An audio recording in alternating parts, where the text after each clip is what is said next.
मैं इसके बुनियादी असबाब की जो डायरेक्शन है वो मैं जानना चाह रहा हूं कि हमें असबाब सही बताए जा रहे हैं या वो इस वक्त हुकूमत को भी नहीं पता सही तौर से।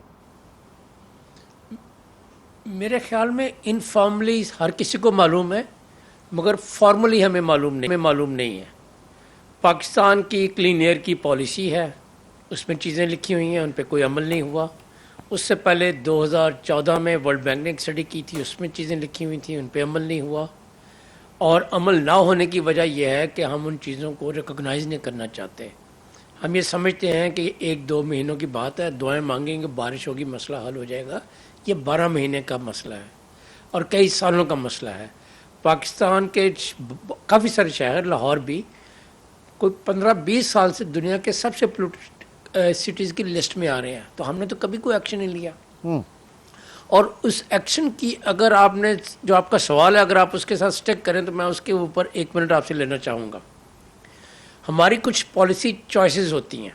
जब आप बच्चे को स्कूल में दाखिल करवाते हैं तो आपकी पॉलिसी चॉइस होती है कि जी वो पेट्रोल पंप पे काम नहीं करेगा। इसी तरह जब आप मोटरवे बनाते हैं तो आपकी चॉइस होती है कि रेलवे की बजाय हम मोटरवेज को यूज़ करेंगे, प्राइवेट व्हीकल्स को प्रमोट करेंगे।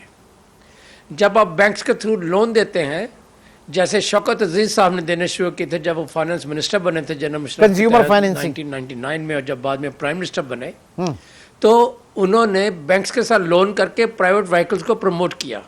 तो गवर्नमेंट की जो बसेस वगैरह शहरों में चलती थी वो आहिस्ता आहिस्ता फेज आउट हो गई।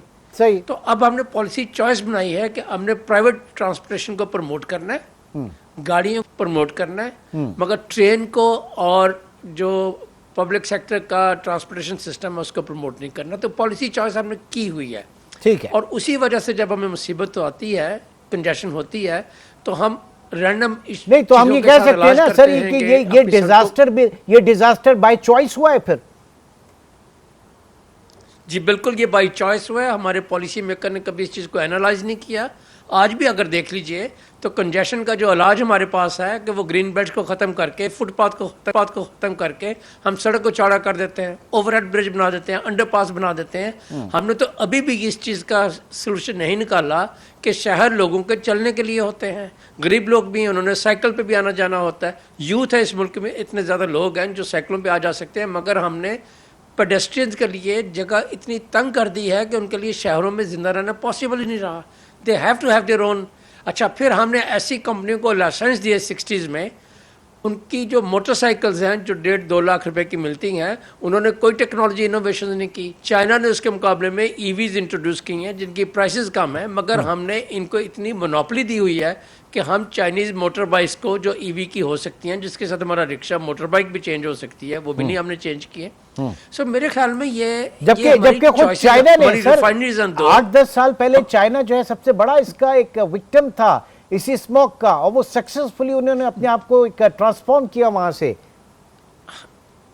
मैं यही अर्ज करना चाह रहा हूं कि हमारी पॉलिसी यह कहती है कि हम यूरो 5 और 6 स्टैंडर्ड के तहत अपनी गाड़ियों को फ्यूल देंगे और ताकि अर्बन पोल्यूशन कम हो, मगर हमने अपनी रिफाइनरीज को यूरो 2 के स्टैंडर्ड के ऊपर रखा हुआ, हमने उन पर कोई इन्वेस्टमेंट ही नहीं की। तो ये तो चॉइसेस है ना जो हमने की हुई है, ये उसकी पनिशमेंट है। और ये एक गवर्नमेंट ने नहीं किया, ये 30-40 साल का रिजल्ट है जो हमने जो बोया था, अब वो हम काट रहे हैं। अच्छा, अब अगर हुकूमत से बात करें सर, हुकूमत से बात करें तो वेरी शॉर्ट टर्म मेजर्स, अब कारोबार जो है वो 4 दिन का लॉकडाउन और कारोबारी औकात जो है उनको मैनेज किया जाए, ये सारी चीजें क्या जाना चाहिए, ये मैं आपसे जानना चाहूंगा कि वॉर फुटिंग्स के ऊपर तरजीहात क्या होनी चाहिए 5-6 इस वक्त। सर, वॉर फुटिंग पे कुछ नहीं होगा, एडमिनिस्ट्रेटिव सॉल्यूशंस होंगे। और चंद दिन आप स्कूल बंद करेंगे फिर खोलने पड़ेंगे, चंद दिन आप गाड़ियों को बंद करेंगे फिर खोलने पड़ेंगे, चंद भट्टों को आप तोड़ देंगे फिर वो नए बन जाएंगे। जो आपके करने के काम है वो 3 है। पहला यह है कि पब्लिक ट्रांसपोर्टेशन में आप इन्वेस्ट करें, और पाकिस्तान के पास बहुत पैसे हैं, पैसों की कमी नहीं है। मैं ये अर्ज करना चाहता हूँ, जो हम टैक्सेस फ्यूल के ऊपर देते हैं उसके टॉप 10 या 15% को आप सरचार्ज कह लें क्लाइमेट चेंज का, आप उससे कार्बन का टैक्स कह लें, मगर उस टैक्स को आप इधर उधर इस्तेमाल करने की बजाय पब्लिक ट्रांसपोर्टेशन पे करें। अगर हम सिर्फ 15% को रीपर्पज करें उसको अगर पब्लिक ट्रांसपोर्टेशन के लिए करें तो तकरीबन $2 बिलियन एनुअली है। और $2 बिलियन अगर गवर्नमेंट ऑफ पाकिस्तान इन्वेस्ट करती है तो 60-70% मसला हमारा अपने डोमेस्टिक रिसोर्सेज के साथ हल होना शुरू होता है। मगर आई एम क्वाइट सर्टन कि उस 2 बिलियन के साथ आप 10 बिलियन लेवरेज भी कर सकते हैं प्राइवेट सेक्टर का और इंटरनेशनल फाइनेंस का। सो पहले पर्पज़ को आप क्लियर कीजिए। तो पहला पर्पज़ ये हुआ कि जी पब्लिक ट्रांसपोर्टेशन के लिए आपके पास पैसे हैं, मुझे मालूम है कहाँ मालूम पड़े हुए हैं, फाइनेंस मिनिस्ट्री को मौजूद है कहाँ पड़े हुए हैं, प्लानर्स को पता है वो कहाँ पे है, उनको उठाइए और पब्लिक ट्रांसपोर्टेशन पे। दूसरी जो करने की चीज़ है, नए रिक्शा के लाइसेंसेस देना बंद करें और स्टेट बैंक पॉलिसी बनाए जिनके साथ ट्रेडिंग कर सकें कि अपना रिक्शा दें और ईवी एक इशू करवा लें जिसमें गवर्नमेंट सब्सिडी प्रोवाइड करे। कोई हर्ज नहीं है अगर गवर्नमेंट ऑफ पाकिस्तान 10, 15, 20 हज़ार रुपए की सब्सिडीज देके रिक्शों को फेज आउट करती है ताकि जो कंजेशन है इनर सिटीज में वो कम हो सके। ठीक है। इसी तरह मैंने आपको चाइनीज की एग्जांपल दी। 3 कंपनियां हैं चाइना में जो 2 व्हीलर्स और 3 व्हीलर्स को सारी दुनिया में जो है सप्लाई कर रही हैं।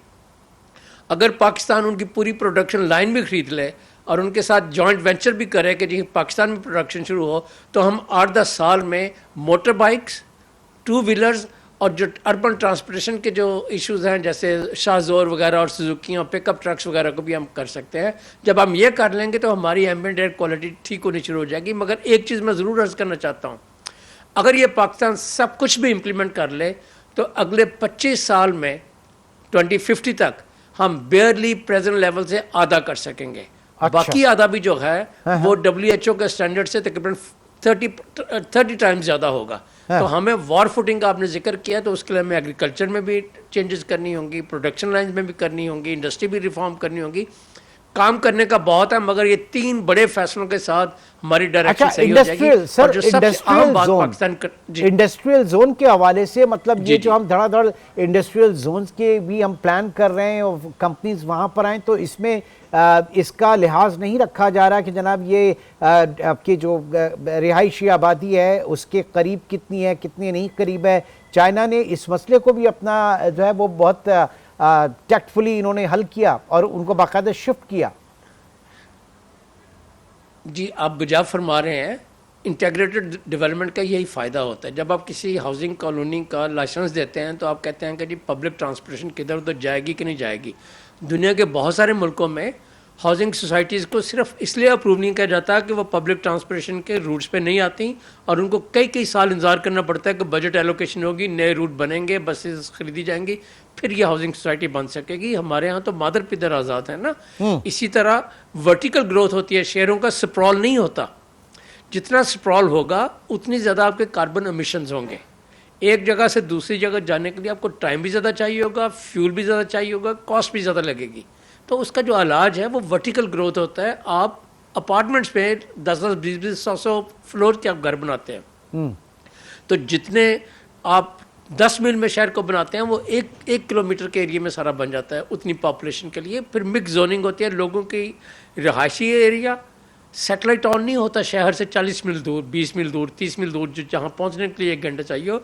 मगर वो होता है एक फ्लोर से उतरे दूसरी बिल्डिंग में चले गए। पार्क्स होते हैं, स्पेस होती है, पब्लिक स्पेसेस होते हैं, म्यूज़ियम होते हैं, जू होते हैं, स्कूल्स होते हैं, सिनेमाज होते हैं, कल्चर लाइफ होती है। वो पाकिस्तान में अब कुछ भी नहीं रहने दे रहे। हमने सिटीज़ को सिग्नल फ्री करने के लिए कॉरिडोर्स ऐसी बनानी शुरू किए हैं कि सिटीज़ बाइफरकेट होना शुरू हो गए हैं।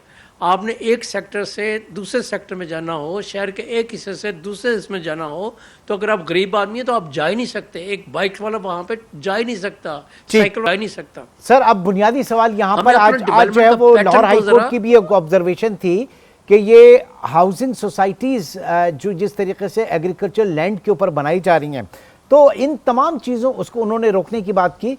तो मैं ये चाह रहा हूँ कि ये सारी चीज़ें एक पॉलिटिकल विल होनी चाहिए किसी भी गवर्नमेंट के लिए, क्योंकि यही सारा रियल इस्टेट माफिया हुआ, ट्रेडिंग माफिया हुआ, ये तो सब पॉलिटिकल कैपिटल होती हैं इन पॉलिटिकल पार्टीज़ की या पॉलिटिकल गवर्नमेंट्स की। तो इसमें तो बहुत सबसे बड़ी चीज़ तो पॉलिटिकल विंग की ज़रूरत है, विल होनी चाहिए। जी ये पॉलिटिकल विल अपनी जगह पे वो ठीक है, मगर गवर्नमेंट में कॉम्पिटेंस होनी चाहिए प्लानिंग करने की। ये कोर्ट्स का फैसला नहीं है कि वो गवर्नमेंट को बतलाए कि कैसे प्लान करें। आपने प्लानिंग कमीशन किस लिए बना के रखे हुए हैं, प्लानिंग बोर्ड किसने प्रोविंसेस में? अगर उनको शहर भी प्लान करना नहीं आते, अर्बन प्लानिंग नहीं करनी आती, डिजास्टर रेस्क्यू प्लान करना नहीं आता, तो उनको बंद करे, घर जाएं। खाम उन्होंने टैक्स पेयर के ऊपर इतना बोझ डाला हुआ है। तो आप देख रहे हैं ना कराची, सर कराची आपके सामने है, किसी भी मास्टर प्लान से मुबर्रा कराची इतना बड़ा कंक्रीट का जंगल आपके सामने खड़ा है, और क्या हशर हो गया उस शहर का, आपके सामने की बात है। एग्जैक्टली तो ये एग्जैक्टली यही मैं अर्ज करने की कोशिश कर रहा हूँ कि we need to pause and think. We are making our life very expensive to live, और रिजल्ट ये हो रहा है कि जो हमारी एलीट है उनके बच्चे वो खुद कनाडा, ऑस्ट्रेलिया और पता नहीं कहाँ माइग्रेट कर रहे हैं, और यहाँ आप लोगों को छोड़ रहे हैं, गरीब गुरबा को, जिनके पास ना रिसोर्सेज हैं ना स्किल्स हैं, और शहर की लाइफ को आपने इतना मिजरेबल कर दिया है। शहर से मतलब सिर्फ बड़े शहर नहीं है, स्मॉल टाउन्स, आप बिहाड़ी जाएं, नारोवाल जाएं, पंजाब में किसी जगह भी जाएं। बहुत बहुत शुक्रिया। अली तौकीर शेख साहब हमारे साथ मौजूद थे और इस अहम तरीन मौजू पे अपनी ऑब्जर्वेशन जो है वो हमसे शेयर कर रहे थे। अब देखना यह है कि हुकूमत का इस पर क्या मौक़िफ़ है। एक छोटे से ब्रेक के बाद जानने की कोशिश करेंगे राजा जहांगीर, जो कि सेक्रेटरी माहौलियात है पंजाब के, उनसे हम जानेंगे कि हुकूमत पंजाब इस वक्त क्या कर रही है। एक छोटे से ब्रेक के बाद दोबारा मिलेंगे।